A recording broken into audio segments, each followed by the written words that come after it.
Africa Content TV.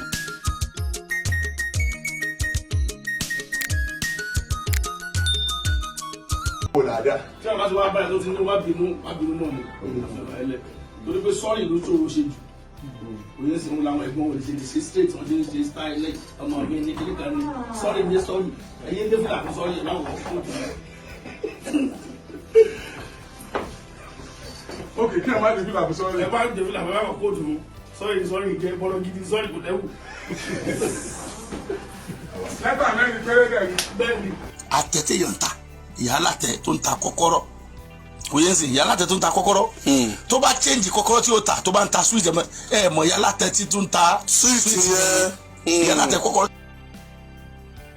tí ń ta sweet yẹn àwọn tó ti mọ̀ tẹ́lẹ̀ tó máa pè nìyẹn wọn ò ní pè lórúkọ tuntun tó bá tó fi sweet yẹn tó ti lọ sa sìgá ẹ mọ̀ ìyá alátẹ sweet tó ń ta sìgá yẹn so bẹ́ẹ̀ ló ṣe rí kọ́kọ́rọ́ alátẹ tó ń ta tẹ́ ní ọjọ́ máa kú òwú alátẹ tó wà ta tẹ́ ní ọjọ́ máa kú ẹtíkẹtì wọn ò ní yọrúkọ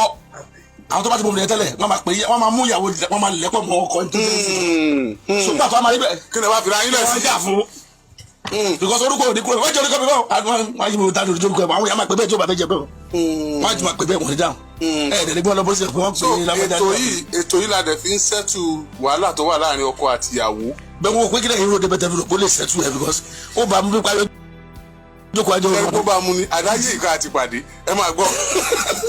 Recently mo wá lọ sí France ní Paris ibì kan wà tí wọ́n pè ní City of Love ní Paris àwa ṣe fàájì débi kan sá níbi tí irin wọn gangan wà wọ́n bá mú mi dé tí odò kan mo sáré kọ́kọ́rọ́ tó pọ̀ wọ́n á ti kọ́kọ́rọ́ yẹn mọ́ kíní báyìí wọ́n á tì mọ́ wọ́n á sàṣọ mọ́ wọ́n ti gbogbo ẹ̀ mọ́ wọ́n tó débi flower kan kọ́kọ́rọ́ ẹ̀ wá kí ni ìtumọ̀ kọ́kọ́rọ́ yìí wọ́n ní à symbol of love ni pé ọkọ àtìyàwó tí wọ́n bá ti nífẹ̀ẹ́ ara wọn á múra wọn wá bí wọ́n kọrúkọ sí ara kọ́kọ́rọ́ yẹn tí wọ́n sọ pé Ṣọlá Bùsáyọ̀ bóyá orúkọ ọkọ ni Bùsáyọ̀ orúkọ ìyàwó ni Ṣọlá wọ́n á kọ sí wọ́n á ṣe sign of love sí wọ́n wá ti pa mọ́ bẹ̀ yẹn wọ́n á sì fi kọ́kọ́rọ́ ẹ̀ síbẹ̀ ètò bá fẹ́ jù sódò náà wọ́n á fi kọ́kọ́rọ́ ẹ̀ síbẹ̀ wọ́n á ti pa mọ́ love kọ́kọ́rọ́ alátẹ̀ tó ń ta fẹ́ ni ìfẹ́ náà làwọn eléyìí náà tún fi symbolize so mo á wò pé what is really happening so tá a bá pè tó ti ń settle dispute láàrin ọkọ àti ìyàwó ní kọ́kọ́rọ́ alátẹ̀ tí wọ́n fi kọrin táwa náà fi ṣètò tá a tún wá dé Paris kẹfì Yorùbá. sísẹ́nì pé àwọn ọ̀rọ̀ tó máa ń jáde nínú orin yẹn kì í sọ̀rọ̀ dárí pé ó níbi kan tó lọ́rùn kó sì ti máa kó pé tó bá fẹ́ sí náà ni. púpọ̀ ni wọ́n ti máa ń kọ tẹ́lẹ̀ náà àmọ́ pé nǹkan tí ò ṣẹlẹ̀ ni mo máa ń ṣe